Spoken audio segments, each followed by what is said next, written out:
जपानमधील Cosmo India company इंचा foundation आणि बीड जिल्ह्यातील आष्टी तालुक्यातील सुरुडी येथील स्वामी विवेकानंद विद्यालयाच्या वतीने ग्रामीण भागातील विद्यार्थ्यांना जपानी भाषा शिक्षण केंद्राचं उद्घाटन या कंपनीचे संचालक हृदय ओएतो यांच्या हस्ते करण्यात आलं।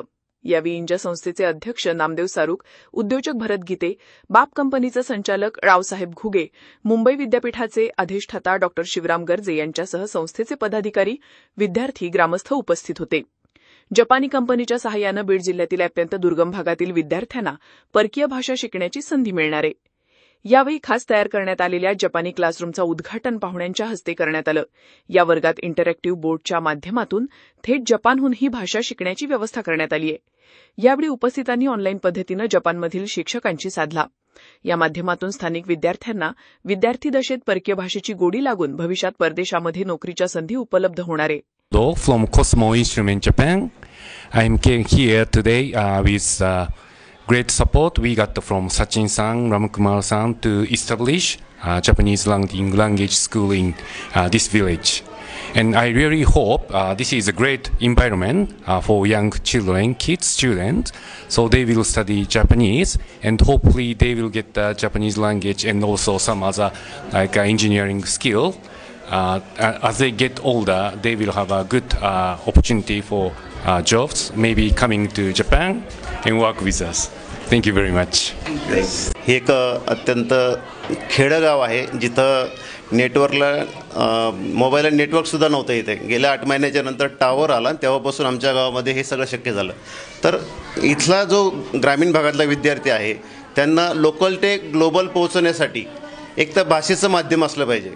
तर ती कुठली असो, जर्मन असो, जापनीज असो, फ्रेंच असो, चायनीज असो, पण मला ज्या देशांची साथ लाभली का ज्या देशामधील कंपन्यांची साथ लाभली जापनीजमधून जी आपली मंडळी आहे, युद्धस्थान असतील, रामकुमार सर असतील, तर त्यांच्या सहकार्याने आज मला हे शक्य झालं आहे की तर जापनीज लँग्वेज चालू करून ह्यांच्या माध्यमातून जापानमध्ये स्कॉलरशिप मिळून आपण विद्यार्थ्यांना तिथं पाठवणार किंवा भारतामधले ज्या काही नामवंत जापनीज कंपनी आहेत तिथे आपण विद्यार्थ्यांना रोजगार मिळवून देणार आहोत आणि याच्या माध्यमातून आपण उद्योग निर्मिती सुद्धा करू शकतो, उद्योजक तयार करू शकतो।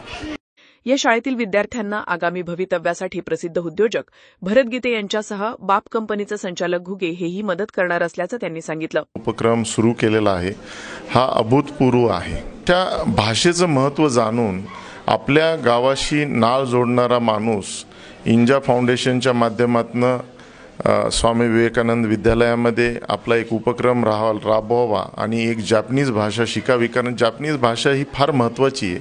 ही जगातली 8व्या क्रमांकाची बोलली जाणारी भाषा आहे। 8व्या दशकामध्ये हिचं उगम झाला होता। आज 1300 वर्षापूर्वी जी भाषा जगासमोर आली अशी ही जुनी भाषा आहे।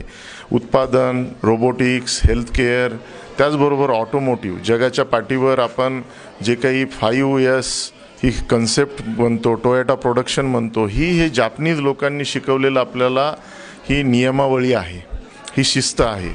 जेव्हा आपण जापानकडे बघतो तेव्हा आपल्याला टोयोटा गाडी दिसते, जापानकडे बघतो तेव्हा शिस्त दिसते। ही शिस्त त्या लोकांनी जी आहे ती जी पुस्तकांच्या माध्यमातून आपल्यापर्यंत येऊ शकत नाही, तर ती स्वतः ते येऊन शिकवतात। तर त्यांची भाषा आपण शिकल्यानंतर नक्कीच त्याचा आणखी दुप्पट फायदा होईल असं मला वाटतं। या विद्यार्थ्यांना आता गावातच परदेशी भाषा शिकण्याची संधी मिळत असल्यामुळे या विद्यार्थ्यांनी समाधान व्यक्त केलं आहे। सुरुडी या अतिशय दुर्मिळ गावामध्ये इंजा फाउंडेशनद्वारे आम्हाला जापनीज भाषेचे क्लास त्यांच्याद्वारे आम्हाला केलेले आहेत। त्यामुळे आम्हाला पुढे भविष्यात जापनीज भाषा ह्या काळातच जापनीज भाषा शिकल्यामुळे भविष्यात त्या जापानसारख्या देशामध्ये जाऊन आम्हाला अतिशय चांगल्या नोकऱ्यांचा फायदा मिळणार आहे आणि जपानसारख्या अनेक भाषासुद्धा शिकल्यामुळे अनेक फायदा होतात।